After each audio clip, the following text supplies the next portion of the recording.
Who would win? Ancient constructs of stone animated with magic, with bows twice the size of you at least, versus a bunch of beardy boys that go boom? Well, we're about to find out, and it'll be quite a bit closer than you think. But today we're going to see whoever this is. I actually have no idea. I've been sitting on this replay for a while. I was trying to find who sent it to me or where I got it from.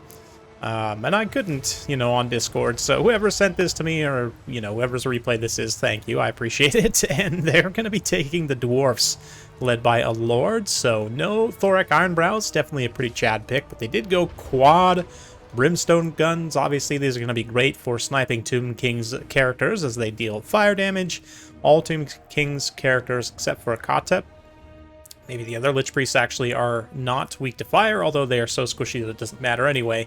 Arkan, of course, himself is weak to fire, so he is going to be taking some extra damage from that. Of course, they're anti-large armor piercing as well, so should be quite effective there. The rest of the dwarf build, we've got plenty of miners with blasting charges, some without as well. We've got some Dragonback Slayers, regular Slayers here, and then 3 cannons also. Quite a bit of range spend here, quite a bit of fire power. As for the Tomb Kings, we've got Ark in the Black leading the way, as mentioned, and then the 4 Ushabti Greatbows, plus a Casket of Souls. Frontline is Skeleton Warriors, Skeleton Spears in the back, and a couple Tomb Guards as well. So let's get things rolling here. And it's going to be interesting to see kind of how both players prioritize targets here. The Casket of Souls, of course, is going to be teeing off on the infantry there. Dwarfs will try and take advantage of these woods to shield their infantry to an extent while this ranged fight ensues. The cannons are going to start to pressure the Casket of Souls. That's going to draw the Tomb Kings forward a little bit. The Shabti, of course, are out of range of the cannons and the Brimstone guns right now. But the Brimstone guns are definitely at risk from the Shabti Greatbows.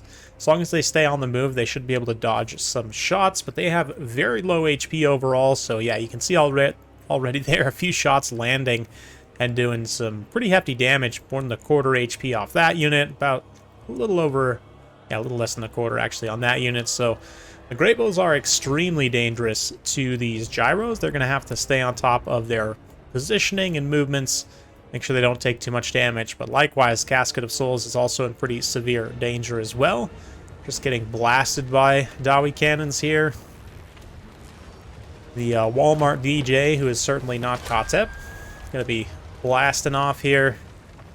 And the Shabti Greatbow is also just kind of biding their time. Arkan comes a little bit too far before, though, overextends somewhat. It's going to be punished pretty heavily by those Brimstone guns. He is definitely going to have to be as careful as possible here, but doesn't really have any way of healing himself. So, yeah, that damage he's taking is going to be significant. Not going to get too many summons.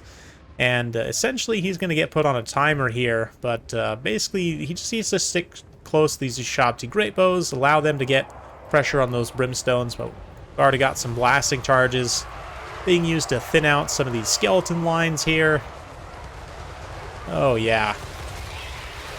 Love me the smell of some burning skeletons in the fires of the blasting charges. And yeah, might see some bombs from the Brimstones as they fly through. They had a really good opportunity for a bomb drop there on those Tomb Guard halberds, but they're right now focusing on just trying to take out Arkan. Again, though, as they get close to these Ushabti Greatbows, they're going to get more accurate, get more firing time on them as well. So it's going to be a pretty bloody trade. The casket does go down, though, and the Dawi cannons themselves have been pretty much untouched, so they're going to be actually doing quite well in this gunfight here, since the focus for the Greatbows is on the Brimstone guns. Essentially, that means the cannons are more or less unopposed here. Tomb Kings really didn't bring any mobility. Light cavalry or, the Carrions also would be great here. Carrions especially to kind of pressure the gyros in the sky would allow the Ushabti Greatbows to then switch and get a little bit closer here and focus on those cannons. Cannons are hitting the trees somewhat, but certainly getting some effective fire on some of these other edge Ushabti units. But Brimstones are feeling the pain, certainly. So let's see, are we going to get a nice bombing run here? Looks like he's lining up to just fly down the line, drop some of these bombs. Come on, let's go. No!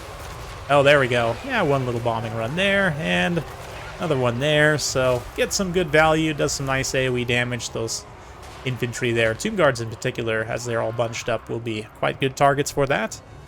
But, yeah, Brimstone guns showing their worth here.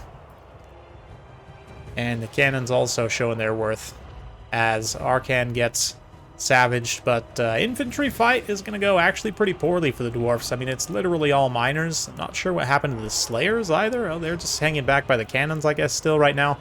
Honestly, with this build composition, because there's no mobility to threaten these cannons, you could definitely just run them up and around and start chasing these Ushabti around, because these Ushabti are 54 speed. Slayers are 48, so, or yeah, 40 speed, so they are slower than the Ushabti, but if the Tomb King's player slips up on their micro, and also if you're chasing the Ushabti, they're not shooting, right? So that in and of itself is tactically fairly useful, but we do see the Ushabti summon, hold up here, and let's see if the Slayers, yeah, they're going to immediately collapse on there.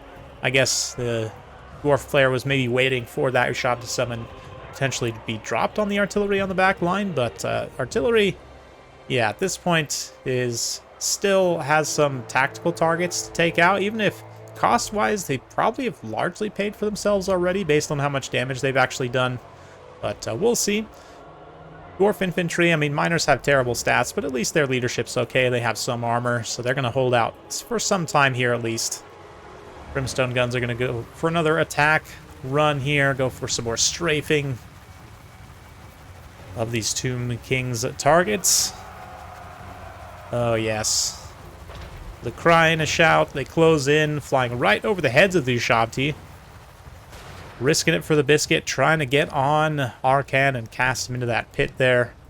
Oh yeah, that looks like a worthy place for him to fall, and he's just about to. Danger close, though, as the Ushabti Greatbows are going to be able to unload at point blank, so the gyros are likely being sacrificed here. Yeah, I'll keep the HP bars up so you guys can see what's happening. Cannon shots are doing some brutal damage, though, hitting multiple Ushabti models on each shot there where they actually do contact. But yeah, those Brimstone guns, 2 units get routed off there, and the third, it looks like they just lost a model, and they're likely to rout as well. So interesting trade. They were able to get rid of Arcan, but the Dwarf Lord also is surprisingly taking some pretty serious damage just in this grind fight against all of this Tomb King's infantry. Miners pulled back, though, and seeing an opportunity, throw their blasting charges into that blob. Slayers are also going to move in to try and help out. So, yeah, some really effective AoE damage there to help bail out that Dwarf Lord. I guess the Tomb Guards just circle beating him, even though they don't have that great of attack, are able to get some damage in over time. So, it comes down to pretty much just the Ushabti. Unfortunately for them, the cannons of the Dawi are still fully operational with plenty of ammunition left.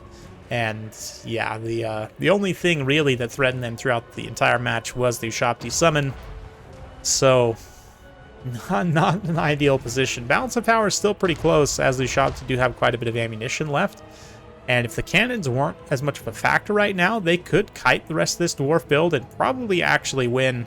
But as it is right now, the cannons are going to be able to pressure them very heavily from long range. And it looks like the Ushabti are, you know, not able to get within range to actually counter pressure the cannons, especially with the Dragonbacks now moving through. Dragonbacks, of course, have a slow on their melee attack, so as they get into contact here and start hitting these Ushabti, they will keep them at their same speed. I mean, minus 30% speed means the Ushabti are technically even slower, not to mention they are also probably exhausted. Well, actually only tired, basically, winded. But interesting. Yeah. They do get caught up here and devoured fairly quickly by the Slayers.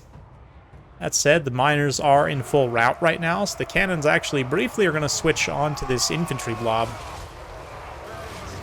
Try and blast some of these Tomb Guards. Oh, yeah. Oh, man. I love cannons in Total War. Absolutely gorgeous. Seeing those skeletons get demolished by cannonballs. Quite a spectacle, I must say. And checking in on those Ushabti and Slayers, doing a very effective job in just running them down and mopping them up. And that should be it for the Tomb Kings, so very well played to this mysterious dwarf player. I'm sure whoever it is will call themselves out in the comments down below. So I apologize for forgetting who sent this to me, but it was a fun one for sure. Definitely enjoyable. And as for the value breakdown, yeah, I was kind of surprised how much of a beating the Dwarf Lord took there, but he did manage to survive it, which I guess tactically is enough. The Slayers also come in for a late game sweep and are able to be quite effective. The Brimstone guns end up not actually value trading, strictly value trading, but tactically sniping Arcan is obviously very important. Value really came from the cannons, who, again, mostly unopposed, were able to fire at high-value targets throughout the course of the match. Nice to see a cannon-type unit being so effective. They sometimes struggle in land battles, and I think had the Tomb Kings maybe rethought their build a little bit here, like these Tomb Guards, Halberds, you could probably just lose them and take some mobility in their place, especially the Carrions to pressure Brimstones, maybe 1 or 2 light cavalry to then rush in and at least threaten the cannons. Even if you're just pulling the Slayers away from other higher value fights, certainly could be effective. Miners, some are going to pay for themselves, most are not. On the Tomb King's side, obviously, Jabdi Greatbows get some pretty good value, but don't actually quite fully pay for themselves, except for one there. And then, yeah, all these skeleton infantry just is what it is. The Casket of Souls also, unless you can hide it behind something and fire up and over in an arc, it's really very vulnerable in this match because of that Dwarven cannon. But there you go.